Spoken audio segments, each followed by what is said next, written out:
girls, which is what drones do with an incredibly high civilian casualty rate, that is not a good way to win the hearts and minds of people in the Middle East.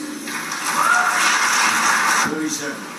We need a foreign policy based on international rights, on international law, and on human rights, and on fighting climate change, which should be the war that we are all fighting, not this war for oil.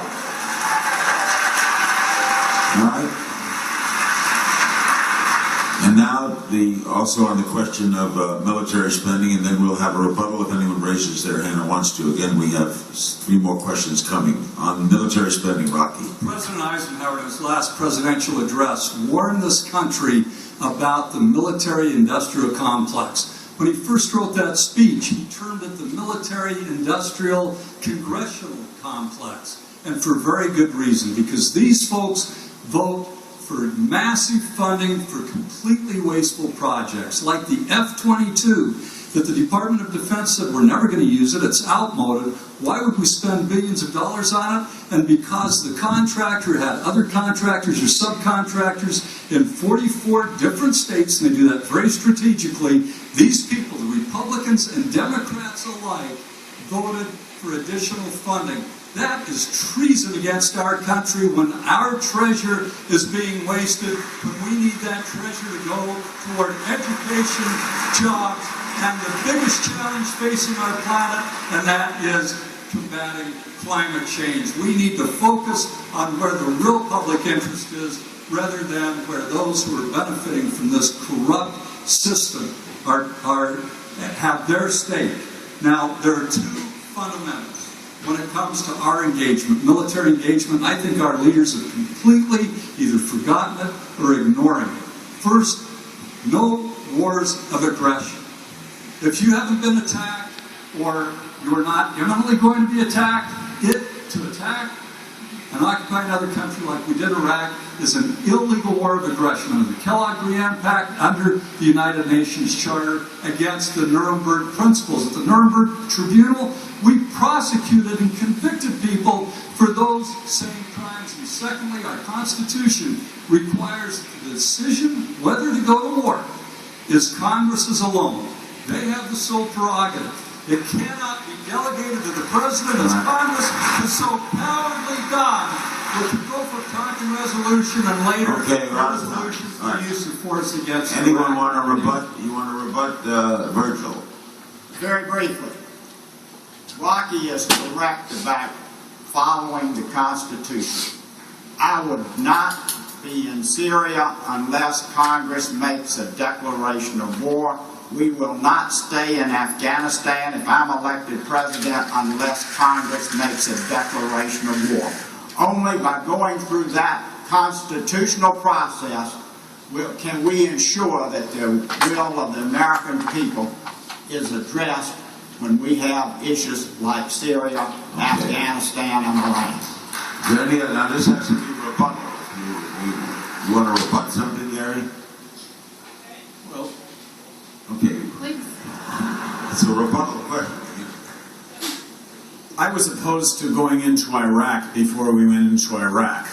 I did not think there were weapons of mass destruction, and I said in 2003, if there are weapons of mass destruction, we have the military surveillance capability to see that happen, and if that happens, we have all sorts of options. But if we go into Iraq, we're going to find ourselves in a civil war to which there would be no end. Afghanistan, I thought initially that that was totally warranted. We were attacked, we attacked back, but I would argue that after having been in Afghanistan for 6 months, we wiped out Al-Qaeda.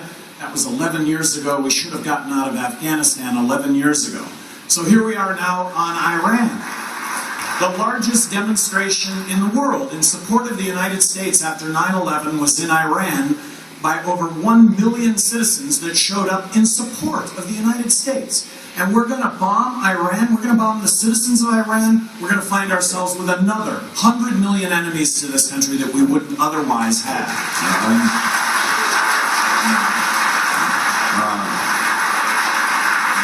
I think both candidates said they would not bomb Iran. But I would like the questions to be rebuttal so we can move along. This is our 4th question, The economy is the topic for this fourth debate question. The question was submitted by Nico Torino via tout.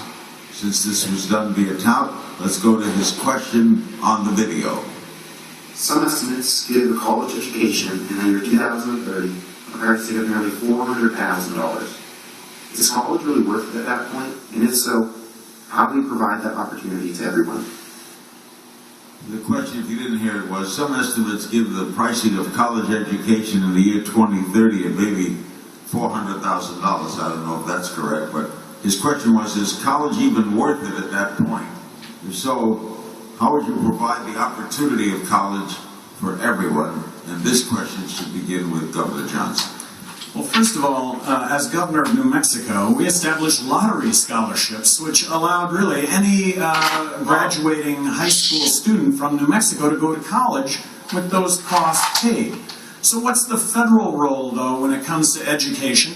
And what's the primary reason in this country why college tuition is so high? Well, it's because of guaranteed government student loans, that because of guaranteed government student loans, no one has the excuse for not going to education. And so because of that, institutions of higher learning, colleges and universities, are immune from pricing that if kids would take a harder look at it. Gee, I don't think I can afford $15,000 a semester. I think I'll just sit this one out. When that happens in mass, I guarantee you the cost of college tuition will drop dramatically. But today, that is a situation that doesn't exist. I can't afford $15,000, and yet friends and family will point and say, look, you can get a guaranteed government student loan. That is another one of government's unintended consequences that have college tuition at such a high rate. Stein and Bill. So I think it's time to make public higher education free, as it should be.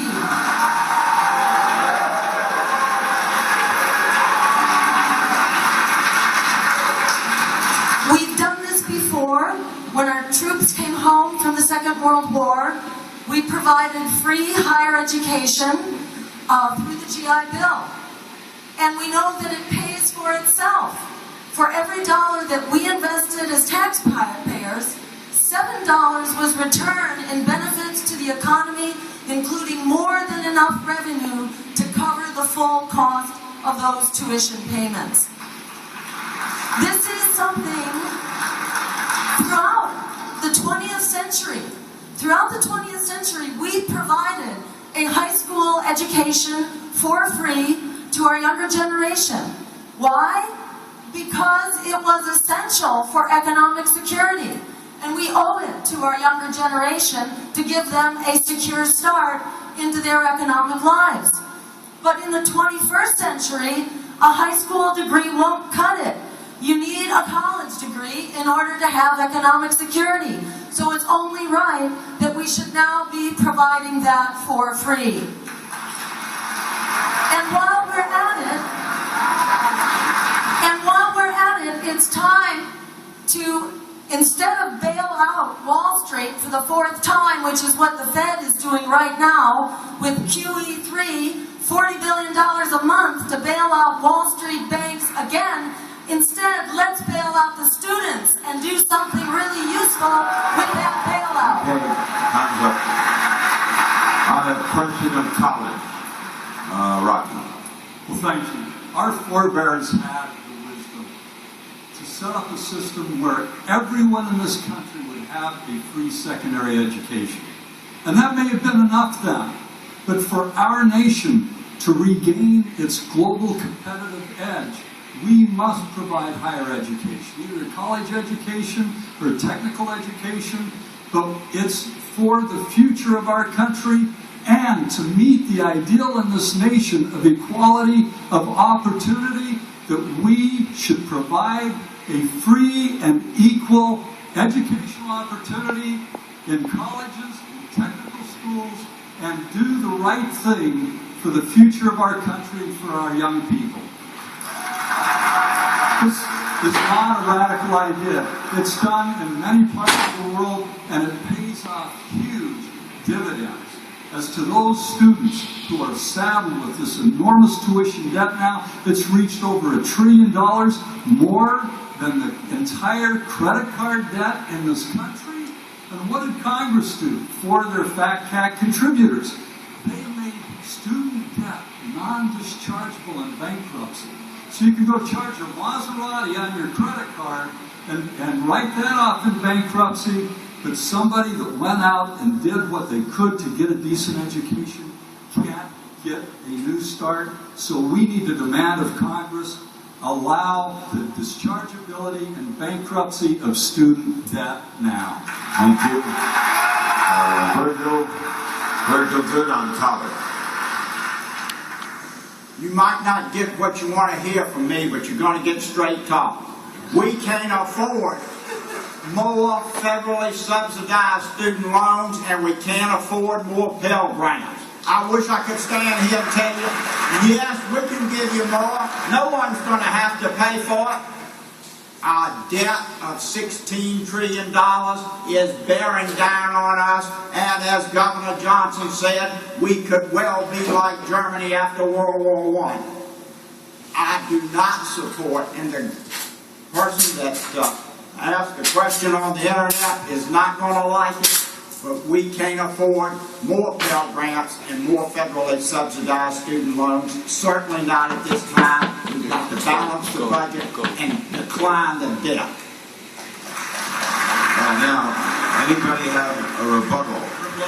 Rebuttal, Governor. Free comes with a cost. Free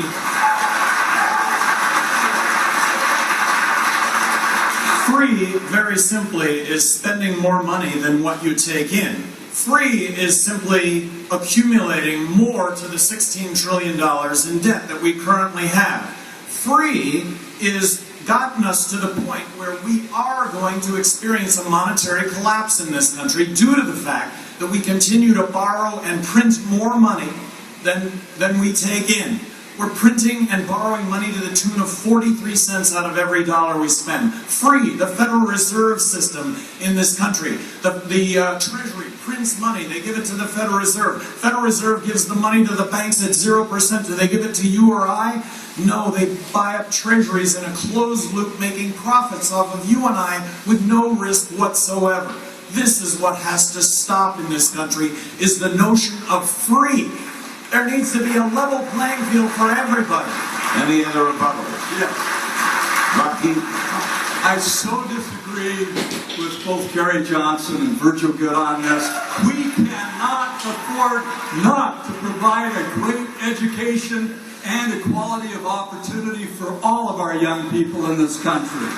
We need to insist on prosperity, not austerity, and in a recession it's not time for these massive spending cuts as called for by Bull Simpson and by both of these people running for president with the major parties.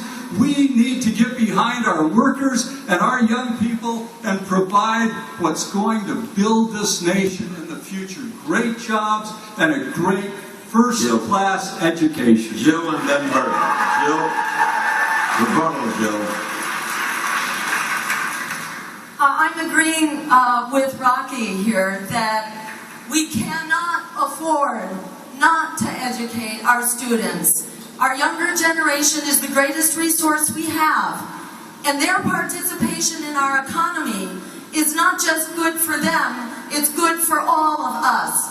Every generation, the economy needs to be rebooted by fresh imagination and by the fresh genius of a new generation. That doesn't happen when a generation is locked into being indentured servants. That's what our students are now. We need to bail them out and create free public higher education. Virgil? Rebuttal. Simply point out, both Barack Obama and Mitt Romney in the last debate, Romney said, I'm for expanding student loans and Pell Grants. You've got 4 candidates you can look to if that's your big issue. All right, the fifth question for tonight's debate centers on civil rights.